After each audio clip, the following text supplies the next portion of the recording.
record to the cloud. So yep, that's perfect. So now we can, You're on now that? we're back. Yep. All right, I just noticed that, oh, yes, now I can see the screen. I noticed that it wasn't on. So we'll start with here. Holocaust Remembrance Day, Yom HaShoah 2021, will begin in Israel on the evening of Wednesday, April 7th. And I give this accounting of my personal escape from the Holocaust in honor of that day. It's my commitment to giving personal witness to that history so that the Holocaust cannot, at least in this lifetime, be denied. The Kindertransport movement. What was it? Why was it? When was it? And how did I come to be involved in that piece of history? The what and the why is that the Kindertransport movement refers to the transportation of at-risk children, mostly Jewish, but not necessarily. Some were Romani and other people that the Nazis didn't really like. It refers to the transportation of at-risk children to safety from countries threatened by the rise of Nazism. The when was late 1938 to September 1st, 1939, which was the start of World War II. The how did I come to be involved in that piece of history is what's coming up next. After the Nazis rampaged through Vienna, smashing windows of Jewish-owned stores and homes on Kristallnacht, November 9th and 10th, 1938, the future for Jews in Austria became clear, and many began to make plans to leave. The same was true in Germany. Efforts were made to contact relatives or acquaintances in the USA, Britain, Central America, anywhere in the world, really, seeking the sponsorships needed to enter those countries. People stood in long lines outside embassies, hoping to be able to get an entry visa or a permit. And other families began to flee on foot towards Prague from the Sudetenlands. The Sudetenlands are, or were then, the mostly German-speaking regions of northern and western Bohemia, contiguous to Germany. Various humanitarian aid agencies began to organize to help Czechs leave the country, and one such group took on the mission of helping the refugees in the camps as they were coming in from various places. Trevor Chadwick was an Englishman who was a teacher working at his family's private school in the south of England. He was sent to Prague to bring back two children who had become boarders at the school. They must have known someone who'd asked, would they give safe housing to a couple of children. Trevor did that, but he was so appalled at the conditions he found in the refugee camps, he delivered the children and then returned to Prague in December 38 to work with a group which had set up to help with the refugee problem. Trevor had a good friend in England, a young stockbroker, Nicholas Winton. He and Nikki had a skiing holiday planned in Switzerland for the Christmas break. Instead, Trevor phoned Nikki in London. Forget the holiday, Nikki, we need you here. So Nikki packed up his skis and he went to Prague. When he arrived, he took up residence at the Hotel Schrobeck. He found Trevor's team working intensely to find places of safety for the refugees, but progress was slow. Recognizing the seriousness of the Central European situation, Hitler was now well established as the German Führer. Nikki asked, well, what's being done about the children? Could we not at least get them out? The answer was nothing was being done. And so began the Czech Kindertransport movement. And that is how I came to be involved in this piece of history. Please know that I consider the story of my escape not merely as a corollary to the body of research and documentation on the Kindertransport movement, but it's also a story of gratitude and wonder and belief in humanity. It is a story of altruism, of bravery and selflessness, and it's about the people who have graced my life. A little about my family. I was born on December 31st, 1935. My parents, my sister, and I lived in a Prosec, a small village about 2 hours drive from Prague. My mother, Sonia, was the local physician. My father was a businessman, he was a local politician, and my mother was Russian. So in 1938, the family had gathered at my grandparents' chata in Daugavpils, Latvia, and there I am in picture number 1. I'm the cutest one, sitting on my grandfather's lap. My sister's next to me. And on picture number 2, this is my mother and her family some years earlier, I think in about 1928. She had 3 sisters. There are the in-laws, there are the son-in-laws, and you see a family there. My mother could not get into medical school in Russia because of the Jewish quota. And being a determined young woman, she left for Prague. She learned Czech and graduated in medicine from Charles University. We were a typical upper middle class, totally secular Jewish intellectual family, not observant. Here is what we did in Prague, or what other people did too, on a Sunday morning, captured by a street photographer. This picture number 3. That's my father, my sister, and me taking a stroll. But the story of my Kindertransport journey really began well before those last 2 pictures were taken. My father, Rudolf Fleischmann, was a great admirer of Thomas Mann, whose works were already banned in Germany in 1936. At 21, Rudolf was the youngest elected official on the town council in Prosec. Sounds grand, it was a tiny village, I think about 2,000 people, but still, he was very young and he was an elected official. He was a man with wild ideas and the chutzpah to go with them. I presume you all know what chutzpah is: cheek, nerve, madness, whatever. He knew that Thomas Mann and his wife were stateless and living in exile in Switzerland. Rudolf had a bright idea. He was what you might call a lateral thinker. He decided that if the village of Prosec made Mann an honorary citizen of the village, then Mann and his family would be entitled to honorary citizenship of Czechoslovakia.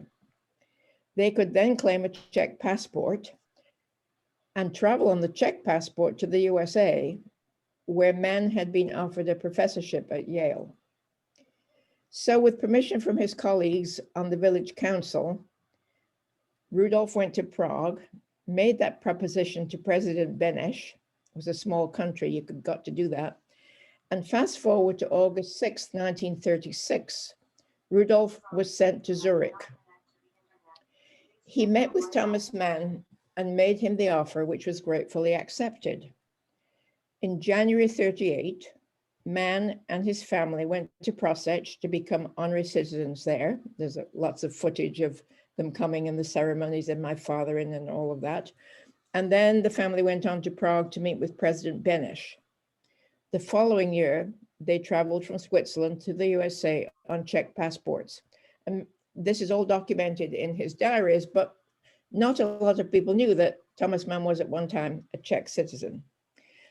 So that's the background of my early years, and those are the events which transformed the trajectory of the rest of my life. It's true that my mother was Jewish, but we were not observant. Nobody really thought about the Jewishness or any part of our lives. We had moved to Prague by then.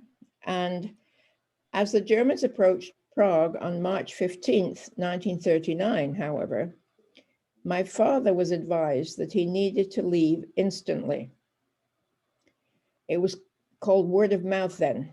No phones, no emails, no WhatsApp, no nothing.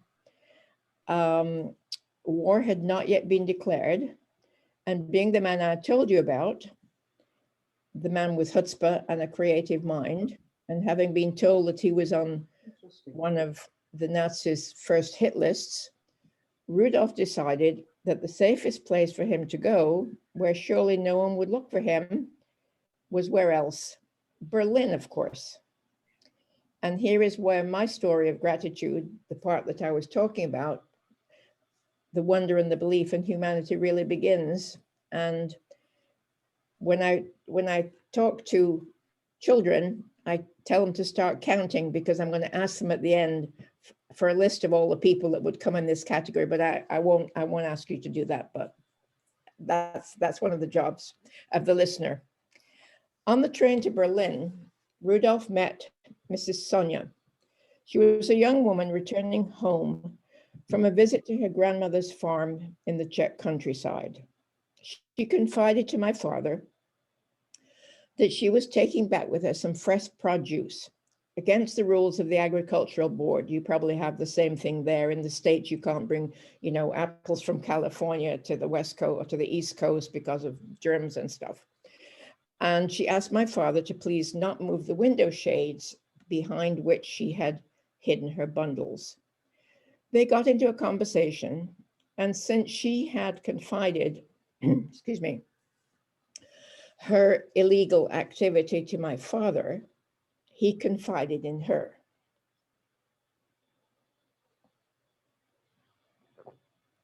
He told her why he was going to Berlin, and that hopefully he was going to get to London the next day. Learning that Rudolf had nowhere to stay that night, Sonia offered my father a room in her apartment and said that she thought her brother would be able to help Rudolf get on the train out of Germany in the morning. She would ask him. There was a knock at the door at nearly midnight. "That'll be my brother," said Sonia. And in walked a fully uniformed SS officer. My father recounted that his thoughts were, "Well, Rudolf, you lost that gamble. That's the end of the line." But not. The officer, whose name was Joachim Schreiber, arrived early in the morning to accompany my father to the station, giving him one proviso with which they could not go forward. Rudolf would have to give the German salute, Heil Hitler, wherever and whenever that was indicated by Joachim. My father agreed, and mid-morning, March 16th, 1939, Joachim boarded my father on a train to Brussels, that being the first train they found that was going that way, out of Germany, instructing the train guard that this was a very important person. His compartment door was to be locked and no one allowed to enter until the train arrived at its destination. At the airport in Belgium, Rudolf presented cash at the Brussels reservation desk for his ticket to London. He carried plenty of money. He knew how to do all that. "I'm sorry, sir," he was politely told, "but we can't accept currency from an enemy-occupied territory." This was March 16th, and the Germans had occupied Czechoslovakia the previous day. The man standing in line behind my father stepped forward. "Excuse me, sir, but I have overheard the difficulty you're having. My name is Henri Bugenhout. Please allow me to pay for your ticket in honor of my new son born yesterday, and I have some British cash that I could give to you when you arrive." My father gratefully accepted. Business cards were exchanged. In those days, everybody carried business cards. And my father promised that he would repay the ticket and the cash when the war was over. You now have the first 3 people on my list of altruists who have graced my life. Back in Prague, my mother had somehow heard that there was a man at the Hotel Schrobeck who was helping to send children to safety in England. That man was Nicholas Winton. As you heard earlier, Nicky had decided to start work on getting out as many children at risk as he could. We do not know how word got out, but people came in hundreds to register their children. One of the requirements was a photograph to be attached to the registration document. And here is the picture my mother left with Nicky Winton, and that's number 4.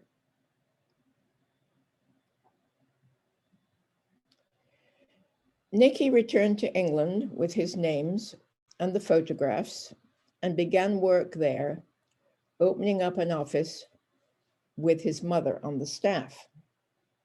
The British government had given him permission to bring into Britain unaccompanied children up to the age of 15, but only on condition that he had a designated home for each child who arrived, and also that £50, which was a huge amount of money then, be placed in escrow with the government for each child as a guarantee that the children will be sent home at the end of the war and not become a burden on the state. Thus, Nicky had 2 tasks, not only finding homes for the children on his lists, but also finding philanthropists who would fund the government guarantees, even if they didn't want to take a refugee. Very few of the people who offered to house the children, as you might imagine, would have that amount of money to store away in escrow monies. Nicky advertised in the Picture Post, newspapers, church groups, and as people volunteered to take this child or that, choosing from the photographs he had brought back from Prague, he kept track of their placements on detailed lists. Here is one of the lists, and that's picture number 5, and you will see the Fleischmann, the 2 Fleischmanns on there. We're not related to the other person whose name was Fleischmann, but you see there's Milena and Eva, and it shows that we went to the Radcliffes at 72 Alexandra Street. As homes were found, Nicky would communicate with his colleagues in Prague. You know, this is now the early 1939, war was not declared till September. So Nicky would communicate with his colleagues in Prague and visas would be issued. And picture number 6 and 7 show my visa back in front.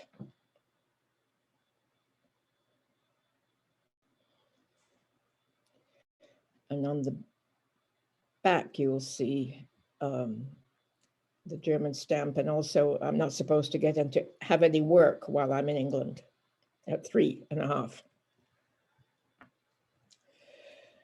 Nicky and his colleagues in Prague masterminded the exit of 7 trains in all, carrying 669 children from Prague to London between March and September 1939. Milena and I left on the last train to leave Prague on July 29th, 1939. One more train was designated to leave September 1st. It was already loaded with children. They all had somewhere to go. War was declared, and that train never left. It's believed that all the children lost their lives. And in conversations with Nicky over the years that we had, he really never got over that. That was his one deep sorrow, that those children didn't leave. So in addition to our visas, we were all issued labels to wear. And you'll see there's the back and front of my label on pictures 8 and 9. And the number 639 grew to have, later in my life, much later in my life, grew to have quite a lot of significance. I did a lot of writing about number 639. And now here we are arriving at Liverpool Street Station, slides 10 and 11. As you can see, I was quite gorgeous in those days. Sweet child.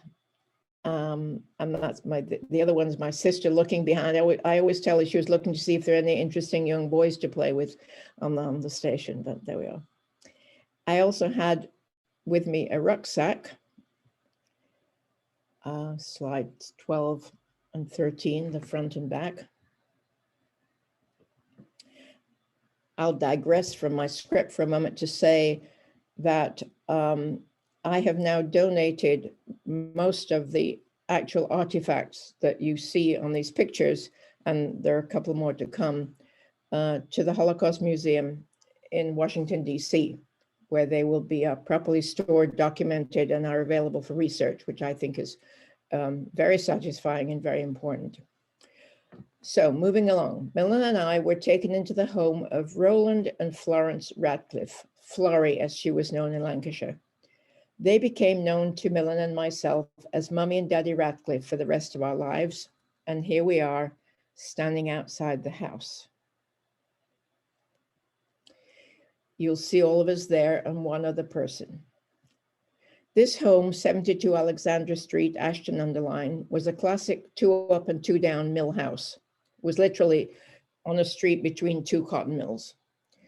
In order to be able to take Milena and myself, they had initially signed up to take just one child.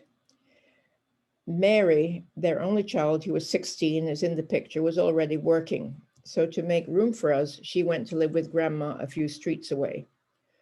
The Radcliffes, who were staunch Methodists, teetotal, and very much involved in the local church and the cricket league and so on, had room for one child who would have then shared the room with Mary.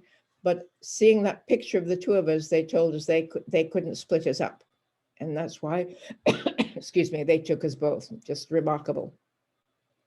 So Mary went to live with Grandma a few streets away, which was not at 16 totally unusual. She was already working in the mill and so forth. It turned out that Daddy Radcliffe happened, again, just by chance, I mean, it's all serendipity, to be the secretary of the local Labour Party. And he immediately petitioned our local MP to get his help in bringing my mother out of Czechoslovakia, a near impossible proposition, given that we were now 5 months into German occupation. In stories that are too long to tell and details of which I don't necessarily have, permission was granted by the Home Office.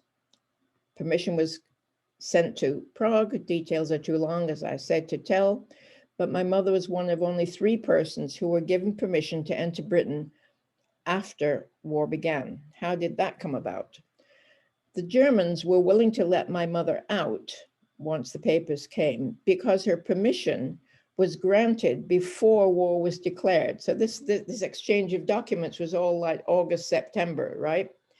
Bureaucracy triumphed. There's one thing about the Germans, they really did know about bureaucracy. So that was fine. But now the Brits decided and announced that she couldn't come into the country from an enemy-occupied territory. However, she could enter Britain from a neutral country.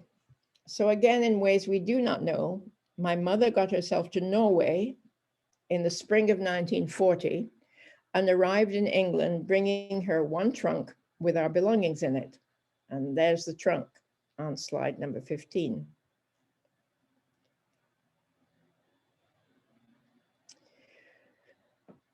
The reason we had the trunk because my mother brought it, but the reason that I have all the other documents about our arrival in England is because the Radcliffes kept everything. And at some point, long after I was married and had left home, they gave my mother a big portfolio of all of this evidence, which of course is remarkable and so very important to us all. But the trunk came with my mother and we kept that trunk and used it in various symbolic ways. We were one of the few Kindertransport children who were reunited with their parents. Most never saw their parents again. In Ashton-under-Lyne, the local council provided us with public housing, or what we call public housing, whatever. Neighbors furnished the house totally. People from the church provided dishes, bedding, food, toys, and we settled in for life in wartime England. My father had a chronic illness, so he was often in hospital, but we were there, we were safe, and there was never any mention or any sense of victimhood. My parents just said, whatever we had is irrelevant, we were safe and happy, and that's basically all I heard about our life in Czechoslovakia.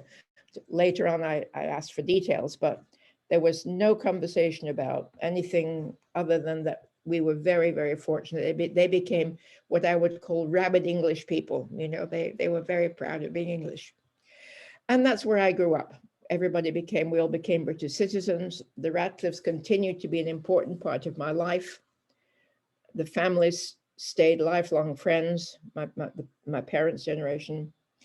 And so now you've heard about additional people who've graced my life through their bravery, humanity, and altruism. And I have to add that my mother had to have been one of the bravest of them all. But before I end, let me go back to three people you've already met earlier in this journey. The SS officer, the Belgian gentleman Mr. Bugenhout, and Nicky Winton, later knighted by the Queen to become Sir Nicholas. In the 60s, my father became a radio ham. He would have loved the computer world. That was a sort of an early audio Zoom, in case people don't know what radio hams were. You could speak with people all over the world on shortwave radio. You would have call signals like WGBX 91 calling FMG 23, and they'd be crackling and, you know, you would get in touch. My father put the word out that he would like to find this person, Joachim Schreiber, in Germany. Later, he and my mother attended what we would now call a meetup group, a small group of radio hams who knew each other, you know, like on Zoom here, we know each other, but we don't. They decided to meet up in person for a little vacation in Stuttgart, Germany.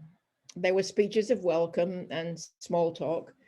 And then the organizer of the meeting said, Rudolf, we've someone waiting to meet you.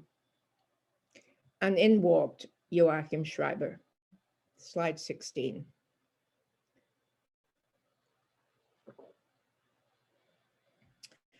My parents and Joachim and his wife became good friends and began to visit each other, Germany and England.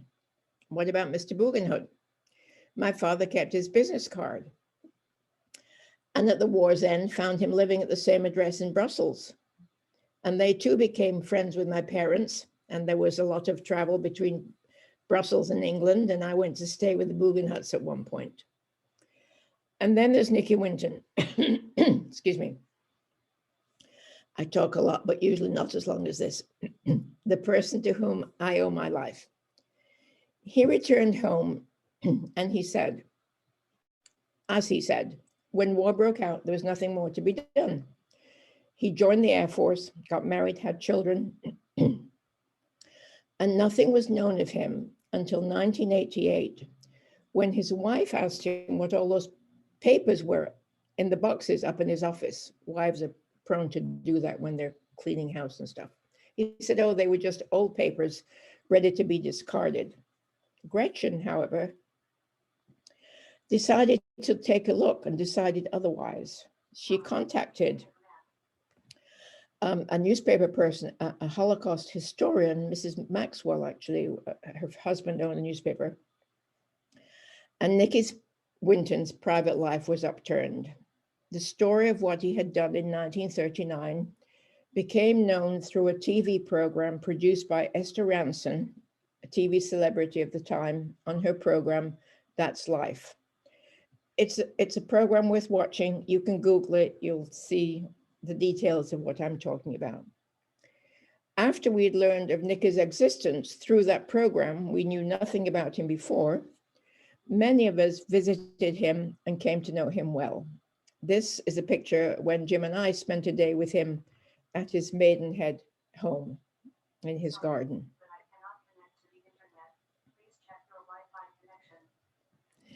In 2009, a group in the Czech Republic, you've heard about that, arranged a reprise train journey in celebration of Nicky's 100th birthday.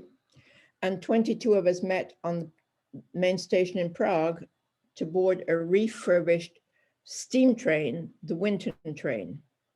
With children and grandchildren on board, we once again made the journey across Europe, getting on a boat in Holland and crossing there. In London, we had a party at the Czech embassy, slide 16.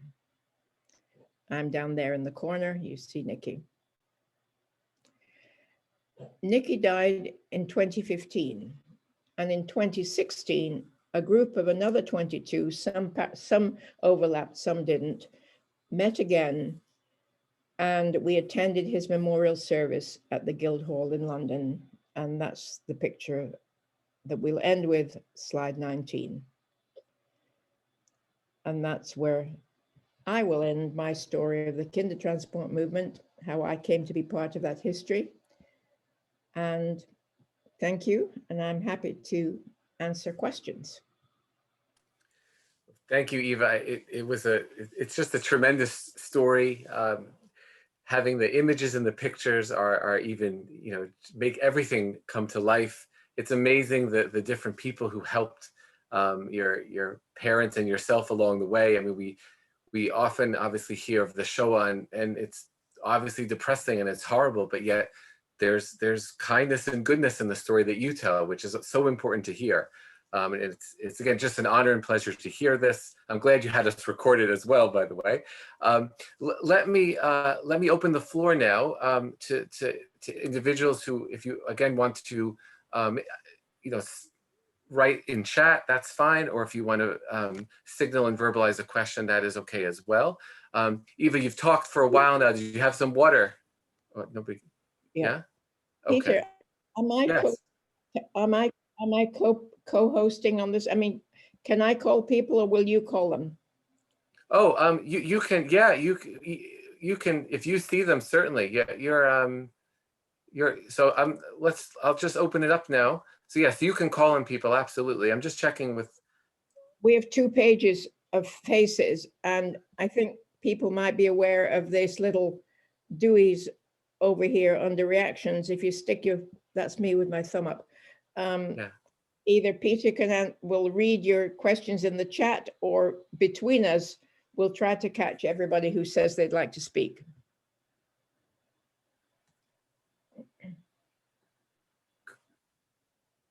So who would like to get us started?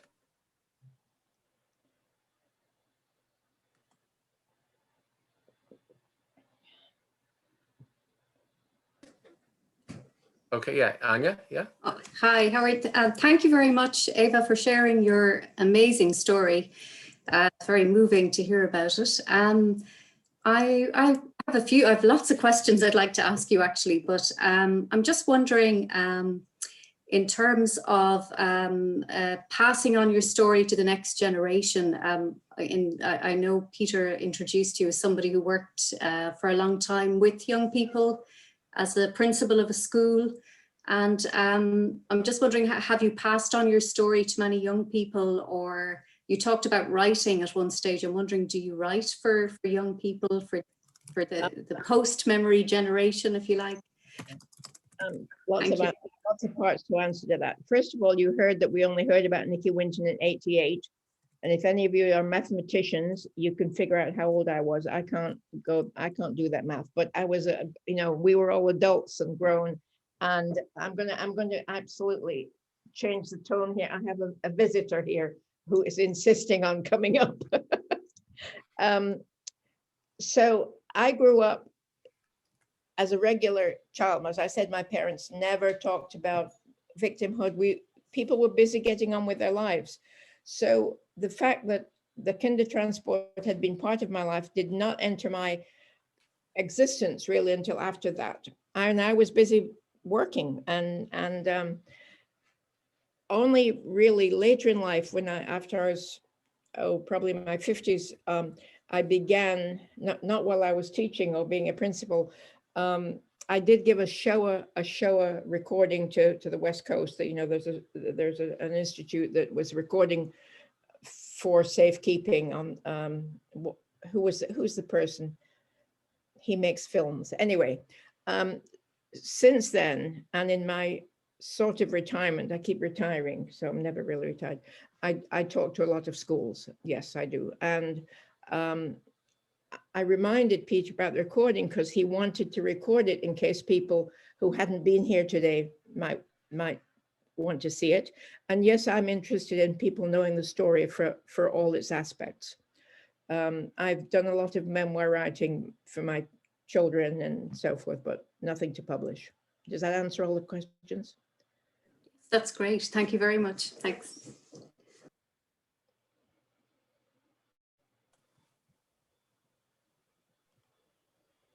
Hi, Eva. Thank you so much for your wonderful presentation. It's an honor and a privilege to listen to you. Can I ask you, what are your memories of the trip? I'm sorry. Oh, there you are. Yes, I see the speaker. Yes, go ahead. Can I ask you what your memories of the trip are, like when you left?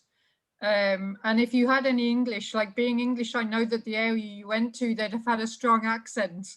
So how did you feel when you arrived in the north of England? It would have been very strange at that time. Well, I was 3.5, and 3.5-year-olds are very resilient. And my sister was there. No, I didn't speak any English. Milena, my sister, spoke a tiny amount of German. She was 9, so she'd begun to go to school. Daddy Ratcliffe knew a few words, but it's called total immersion. People pay a lot of money to go to programs to be totally immersed in a language, right? When you're 3.5, it happens really quickly.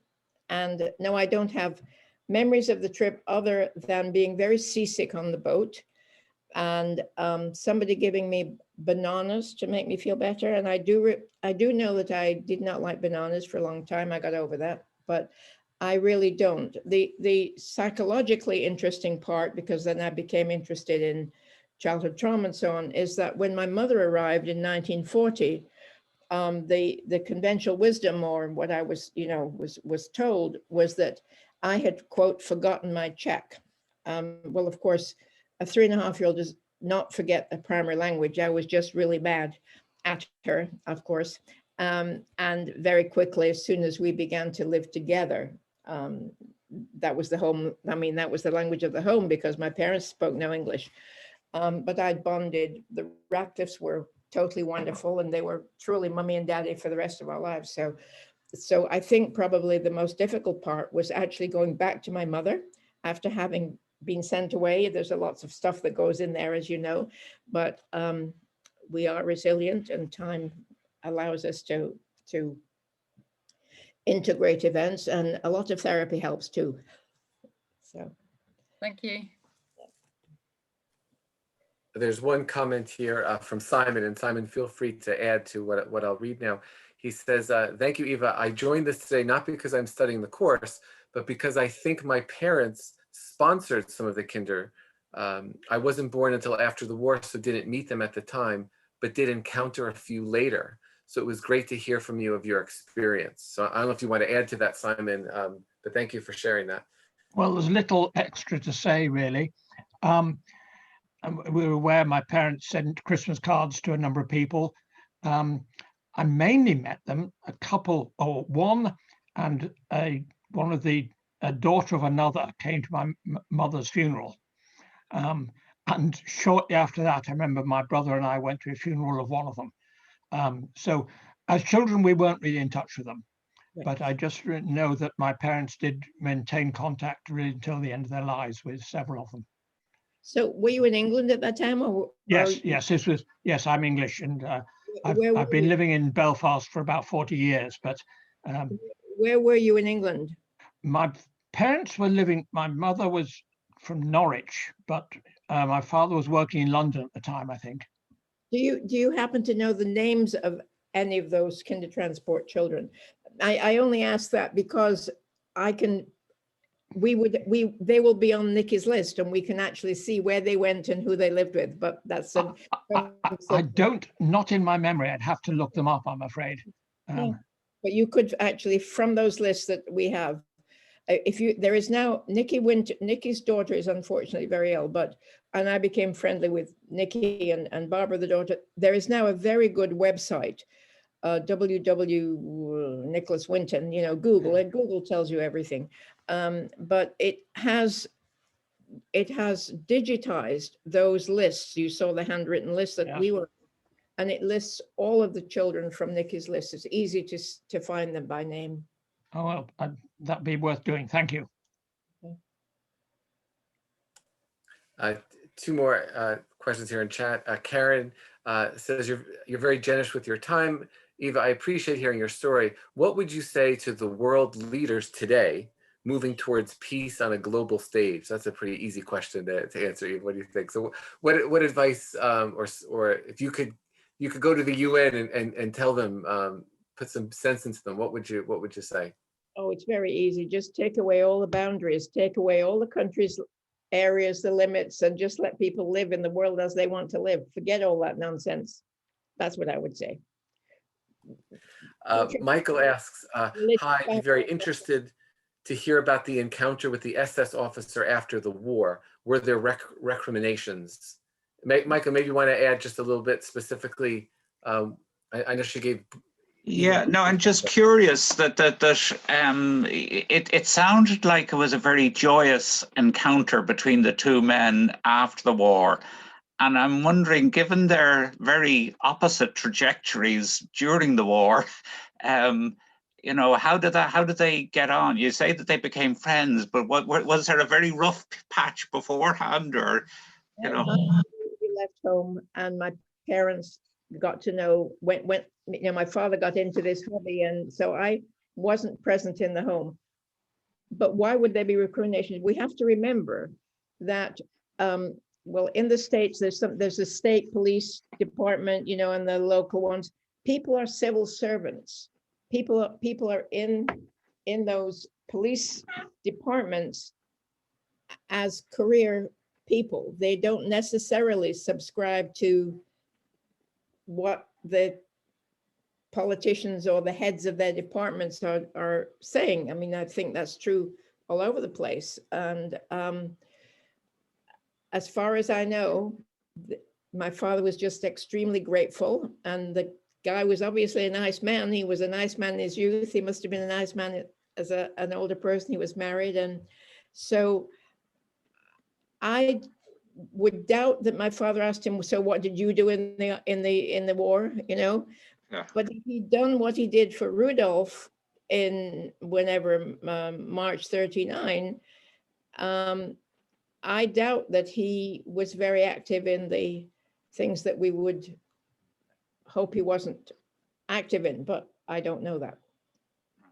He certainly put himself at risk doing what he did, right? Yeah. I'm going to put myself in a nice red jacket because Louis, my partner here, meaning the four-footed, wishes to go out.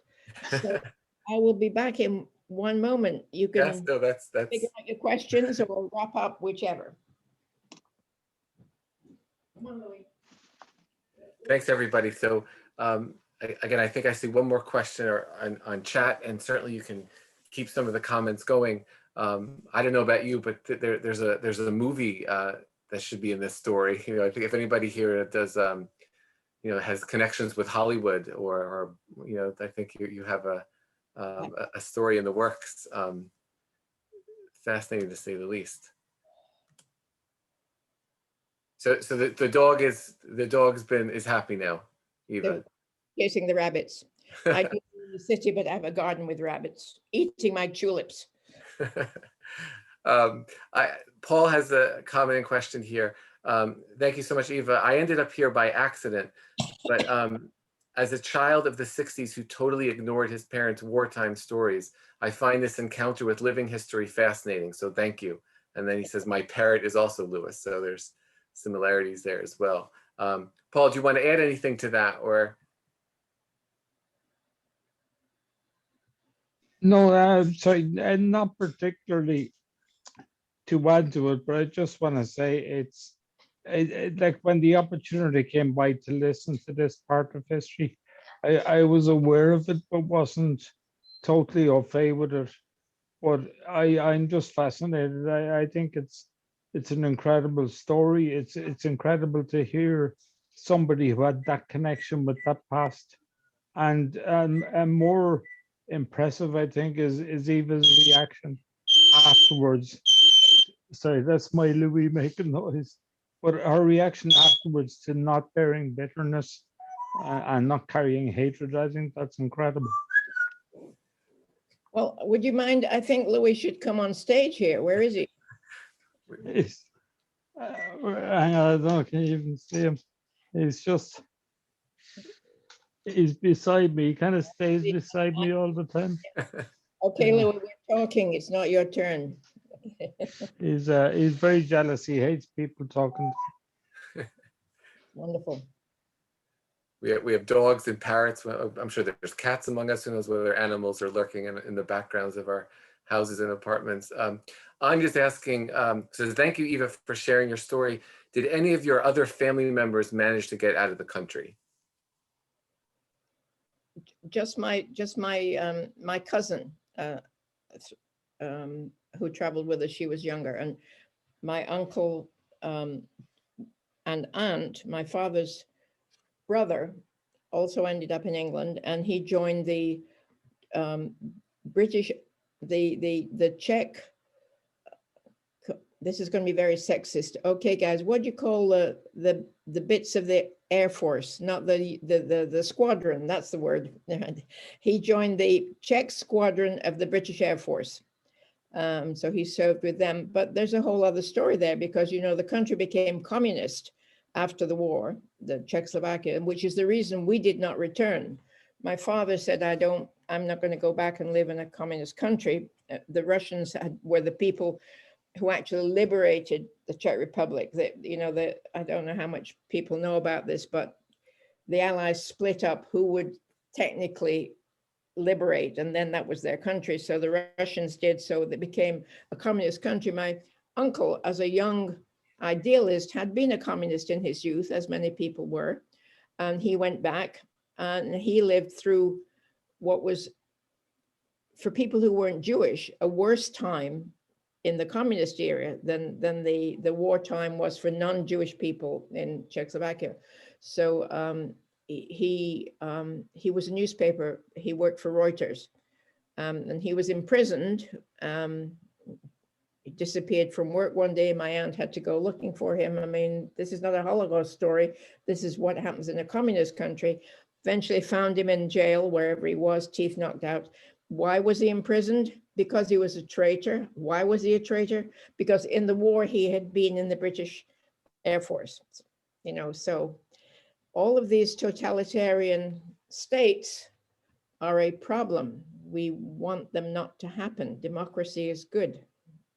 We were in danger over here just for 4 years. If you want to ask me what I think about politics, don't ask me about the 4 years that were happening here, because democracy was truly at risk. You could see it happening. It was so parallel to 38, 39. It was terrifying. Yeah. Anyway, here we are now. Wow. I hope it's a lovely spring. I'm happy to be here some more, but I don't want people to feel glued to the screen here. No, well, the questions, we'll have a couple more questions, and then because I think many of us could listen to your stories all day, but still, Zoom is Zoom, So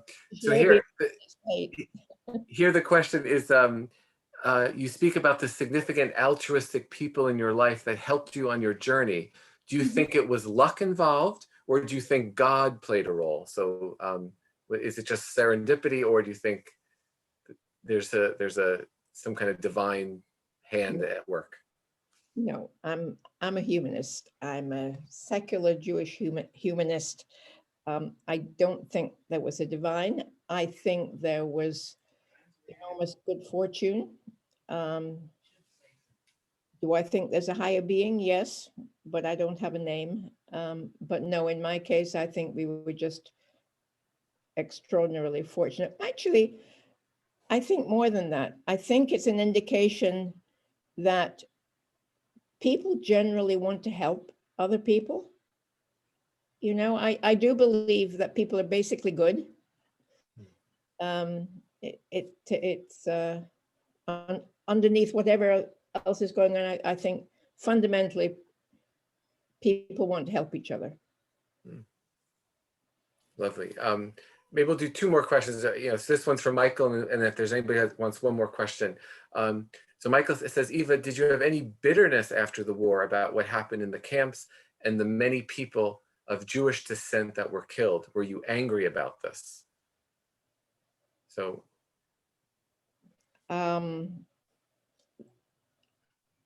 Reactions to that have come as a as an older, mature person.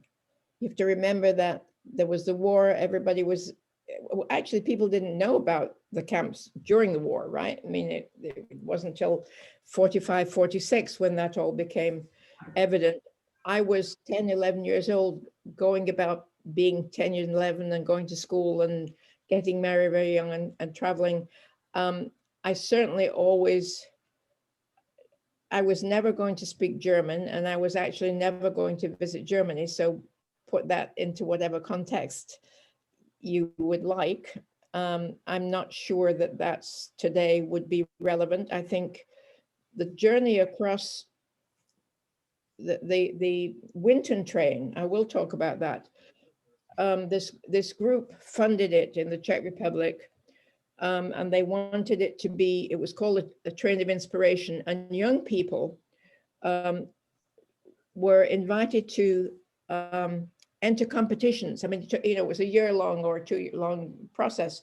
So there were poets and writers and artists, young people, college age or high school, were invited to submit reasons why they should be allowed to go on the train. It was a great trip for them, right? We had this luxury train. We stayed at wonderful hotels overnight. So that was one part of it. And they wanted to inspire young people to do things, be active themselves. So when I speak to schools, I say that one takeaway from me is, in terms of Nicky Winton, don't wait for a committee.